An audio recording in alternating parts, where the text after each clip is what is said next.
글로벌 경제 이슈와 분석 알아보는 시간입니다. 지수는 2,540포인트에 마감하면서 청약판 외국인들 순매수로 전환되는 모습을 보였습니다. 자, 미중 산업경제연구소 조영찬 소장님과 함께하겠습니다. 안녕하세요. 예, 안녕하십니까. 예. 최근에 미국 트럼프 행정부가 9년 만에 미국을 테러 지원국으로 지정을 했습니다. 속내가 뭔가요? 아무래도 네. 북한에 대해서 최대 압력을 가하고 또 미국이 스스로 테러를 끊음으로써 북한을 그 압박으로 몰아넣기 위한 건데요. 이제 앞으로 대북과 관련된 압박 강도는 점점 세질 것으로 보여집니다. 트럼프 대통령 같은 경우에는 북한이 미국에 도달할 수 있는 ICBM을 완성하는 것을 X데이라 보고 있는데요. 그 시간이 얼마 남지 않았기 때문에 지금 해상 봉쇄에 이어서 항공 봉쇄, 금융 봉쇄로 나갈 가능성이 있습니다. 이렇게 됐을 경우에 북한도 즉각적인 반발을 할 것은 불보듯이 뻔한데요. 이제 문제는 테러 대상국에 지정됐다는 것은 미국으로 하여금 선제 공격의 빌미가 될 수 있다는 겁니다. 2003년 그 부시 대통령이 이라크에 대해서 테러 지원국으로 지정하고 선제 공격을 한 사례도 있고요. 또한 이 타이밍에 왜 테러 대상 지정국으로 했느냐는 문제는 아무래도 북한이 핵과 관련된 태도를 변하지 않는다는 게 확인이 됐고요. 또한 중국으로부터 북한에 대한 압력을 한층 가속화시키라는 측면에서 단행된 것이 아니겠는가 이렇게 보여집니다. 네. 테러 지원국 재지정으로 인한 북한이 입게 될 타격, 경제적 규모, 피해는 얼마나 될까요? 아무래도 그 타격이 좀 클 것으로 보이지만 북한 같은 경우에는 4중, 5중에 미국으로부터의 그 제재를 받고 있기 때문에 결론적으로 큰 타격은 없을 거로 보여집니다. 아무래도 그 재지정이 되면은 경제 지원뿐만 아니라 무기 수출도 금지되고요. 기술 제품과 관련된 거래도 중단되게 됩니다. 또한 앞으로 그 북한과의 달콤한 정치적 거래도 끊기게 되고요. 또 경제 원조도 받을 수가 없게 됩니다. 그 북한과 관련해서 미국이 경제 제재가 시작된 것은 한국 전쟁 이후 3.1 후서부터 시작이 됐는데요. 이때부터 수출관리법, 그리고 대적성 교육법, 그리고 공산국가에 대한 제재, 미사일 수출 등 그 비확산 관련 규제에 촘촘하게 얽혀있는 그 경제 제재망에 봉착되고 있기 때문에 이번에 제재만으로는 그 직접적인 타격은 크지는 않겠지만 북한을 궁지에 모는 마지막 카드라는 점에서는 의미가 상당히 클 것으로 보여집니다. 네, 사실상 미국과의 경제 관계가 단절되어 있는 상황인데 그럼에도 불구하고 큰 리스크는 없다고 하는데 북한이 강하게 반발한 이유는 뭘까요? 아무래도 첫째도 둘째도 국제사회로부터 고립됐을 때 따른 경제적 충격 효과가 크기 때문에 그렇습니다.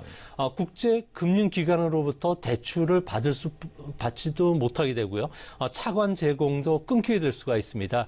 또한 북한과 거래하는 미국 기업은 물론이고 해외 기업까지도 미국 수출입은행으로부터 보험 혜택을 받을 수 없게 되는데요.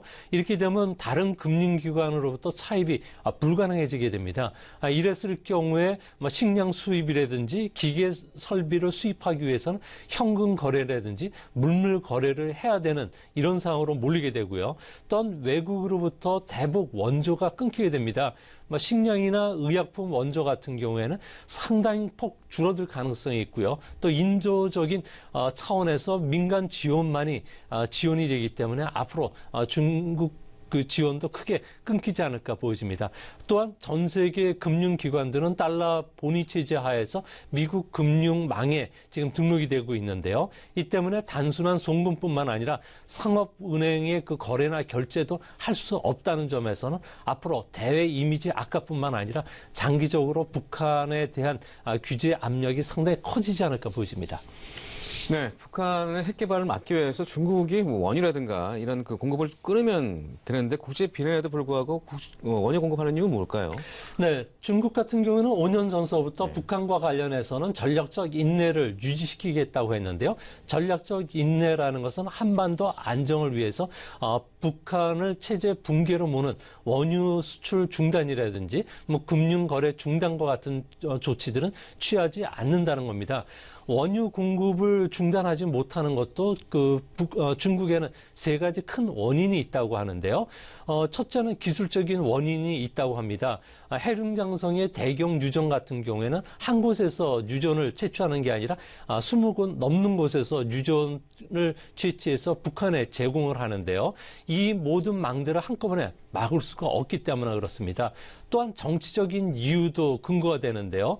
만약 그 원유 공급을 중단하면 평양과 베이징 같은 경우에는 완전히 적대적 관계로 돌아설 수밖에 없고요. 이렇게 됐을 경우에 북한이 붕괴됐을 경우에 대규모 난민이 동북 지역으로 몰려올 수가 있고요.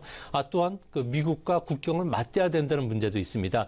마지막으로 그 석유 금수라는 전력적인 카드를 썼을 경우에는 혈맹 관계를 무시했다는 중국 내부의 반발을 불러올 가능성이 있기 때문에 김정인 체제를 지탱하는 원유 공급이라든지 그리고 석탄 밀 무역 같은 부분까지는 그 중국이 적극적으로 나서지는 않을 것으로 보여집니다.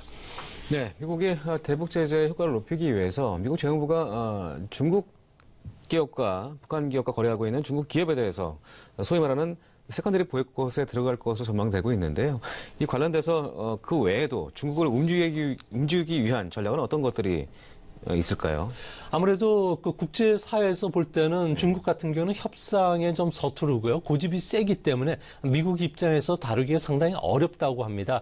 이 때문에 앞으로 미국 같은 경우에는 북핵과 관련된 포기를 이끌어내기 위해서 금융 쪽의 세컨더리 보이콧이라든지 항공 분야의 그 북한 통제를 시작을 할 것으로 보여지고요.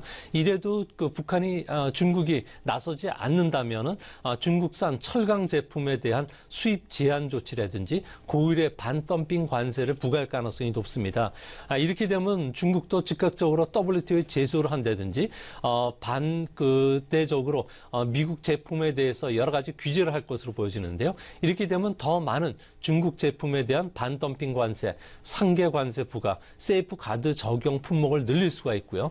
또 군사적으로, 정치적으로 대만에 그 중국이 민감하기 때문에 앞으로 대만의 F-35 전투기를 판매한다든지 그 항공모함을 대만에 기항시킬 가능성이 있습니다. 이뿐만 아니라 중국을 비시장 경제 국가로 묶어둘 가능성이 있기 때문에 중국 입장에서도 앞으로 강력한 반발이 있지 않을까 생각이 됩니다. 네, 그렇다면 이 세컨더리 보이콧에 맞서서 중국에서도 맞대응을 하지 않을까라는 부분도 있을 것 같은데 그 부분에 대해서는 좀 어떻게 좀 보시는지요? 네, 중국 같은 경우에도 지금 정치적으로 상당히 좀 민감기인데요. 아무래도 시진핑 국가 주석이 시작되는 임기 초반이기 때문에 앞으로 그 미국의 절대 굴복하는 자세는 보이지 않을 것으로 보여집니다. 이 때문에 가장 안 좋은 시나리오는 심각한 그 주권 침해라고 중국이 반발을 하면서 맞대응 카드를 내세울 가능성이 있게 되는데요. 이렇게 됐을 경우에는 미국 같은 경우는 대중국 수출 상위 5개 품목이 전체 수출액의 60%를 차지하는 약점이 있습니다. 이 때문에 비행기라든지 콩, 자동차, 반도체와 관련해서 중국이 제재 목록을 발표할 가능성이 있고요. 또한 비관세 장벽을 활용해서 미국의 퀄컴이라든지 마이크로소프트, 인텔을 겨냥한 반독점 카드를 꺼낼 가능성이 있습니다. 이뿐만 아니라 지난 10년간 그 미국과 중국 간에 이어졌던 미중 전면 경제 대화도 잠정 중단시킬 가능성이 있기 때문에 앞으로 미중 관계는 좀 살얼음판을 걷는 그런 모습으로 나타나지 않을까 보여집니다. 네, 이건 한국에서는 고래 싸움에 새우 터진다라는 의견이 맞는 것 같은데 그렇다면 이 불공정 무역 보복에 대해 나설 경우에 세계 경제에 미칠 충격은 어느 정도 될 거로 보시는지요? 네, 중국 입장에서는 폭주하는 기관차처럼 그 북한이 대결로 치닫고 있기 때문에 이 부분을 통제를 해야 되지만 마땅한 카드가 지금 없다는 게 중국 정부의 고민이라고 합니다. 북중 관계 같은 경우는 순망치안의 관계라고도 하는데요. 이 때문에 앞으로 상당 기간 전략적 인내는 계속 유지시킬 가능성이 있습니다. 랜드 연구소에 따르면은 이런 상태가 지속이 됐을 경우에 중국 안에서도 그 민족주의 목소리가 높아지게 되고요. 또한 미국 입장에서도 동중국해라든지 남중국해에서 무력 시위에 나설 가능성이 있습니다. 이렇게 되면 중국 안에서도 해외 상품 불매 운동이 벌어질 가능성이 있고요. 이렇게 됐을 경우에 외국 기업들의 중국 탈출이 늘어나기 때문에 뭐 중국의 GDP는 적게는 0.6%에서 1.6%포인트 정도 떨어질 수가 있습니다. 이뿐만 아니라 서방 국가들도 이에 맞대응해서 중국 때리기에 나서게 됐을 경우에는 중국의 그 수출 감소 그리고 해외 기업 M&A도 난간에 봉착을 할 가능성이 있기 때문에 중국의 GDP는 추가로 최소 1에서 1.3%포인트 정도 떨어질 수가 있고요. 더 걱정스러운 것은 이런 갈등 관계가 계속이 됐을 경우에 중국의 숨겨진 금융 부분에 부실 문제가 드러날 가능성이 높다는 겁니다. 이렇게 됐을 경우에 GDP는 추가적으로 0.5에서 1%포인트 정도 떨어질 수가 있는데요. 이렇게 되면 중국의 경기 경착륙 우려는 높지만 이런 사태까지 일어날 확률은 안 일어날 확률보다 상당히 적다는 점에서는 다소 안도감이 드는 그런 모습입니다. 네, 최근 중국과 북한의 관계가 심상치 않은 것 같습니다. 특사가 중국 김정은 위원장과의 회담 내용을 공개하지 않은 상황이고요. 특히 국내 한중 관계는 좋아지고 있는 양상입니다. 최초로 오늘 강경화 외교부 장관이 중국에 방문을 했는데 오늘 외교 정상회담이 있는 걸로 알려져 있거든요. 어떤 내용이 오갈 것으로 보이는지요? 아무래도 그 11월 달에 한중 정상회담에서 12월 달 문재인 대통령의 중국 그 국빈 방문이 예정이 되고 있는데요. 이거와 관련된 이야기가 좀 논의가 될 것으로 보여지고요. 이뿐만 아니라 미래 지향적인 한중 관계라든지 북핵 문제와 관련된 평화적 해법도 지금 찾는 것으로 나타나고 있습니다.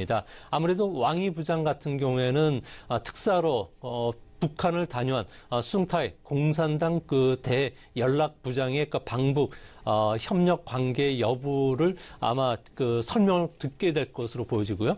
북핵 협상 재개와 관련된 이야기도 상당히 논의될 것이라고 합니다.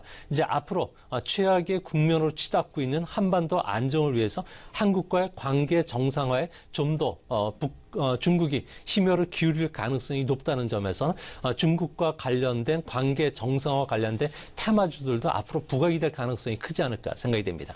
네, 그러면 국내 시장의 산업에 어떤 영향이 필지도 좀 파악을 해봐야 되는데요. 다음 달에는 한중 정상회담이 예정되어 있습니다. 사드 갈등을 턴 이후에 관계 정상에는 늘 화빈이 한 사항인데요. 어떤 산업이 우리나라 경제적인 효과를 좀 볼 수 있을지 그 부분에 대해서 언급해 주시죠. 네, 정보화라든지 글로벌화가 진행되는 상황 속에서는 그 관계 정상화, 특히 신뢰 구축이 무척 중요한데요. 이 때문에 이번에 그 한중 관계와 관련해서는 앞으로 그 1대1 사업이라든지 슝안신취 대계획 사업과 관련된 한국 기업 참여들이 좀 논의될 것으로 보여지고요. 또한 국가 중점적으로 그 추진하고 있는 AI라든지 로봇, 빅데이터와 관련된 4차 산업혁명과 관련된 테마주들도 상당히 우리나라 기업들한테도 사업 기회를 줄 가능성이 높습니다. 이뿐만 아니라 일본이 주도하는 TPP에 대응하기 위한 중국 주도의 그 영내 포괄적 경제 동반자 협정의 한국 역할을 강조하는 부분들도 포함될 것으로 보여지고요. 또 정상회담에 맞춰서 중국의 단체 관광 비자가 풀릴 것으로 보여집니다. 이렇게 되면 1월 중순서부터 중국 단체 관광객들이 유입될 것으로 보여지는데요. 이렇게 되면 월 30만 명 수준까지 떨어졌던 중국인 관광객이 월 80만 명 수준까지 높아질 것으로 보여지기 때문에 뭐 관광이라든지 화장품 관련주에는 상당한 좀 호재가 될 가능성이 높아 보입니다. 네, 중국 관련 수혜주들, 그동안에 좀 부진했던 관광 관련주들, 화장품, 내수업종들, 또 AI 관련 로봇, 빅데이터 이런 산업군들에 대한 관심을 지속적으로 할 필요성이 있을 것 같습니다. 지금까지 미중경제산업연구소의 조영찬 소장님이었습니다. 고맙습니다.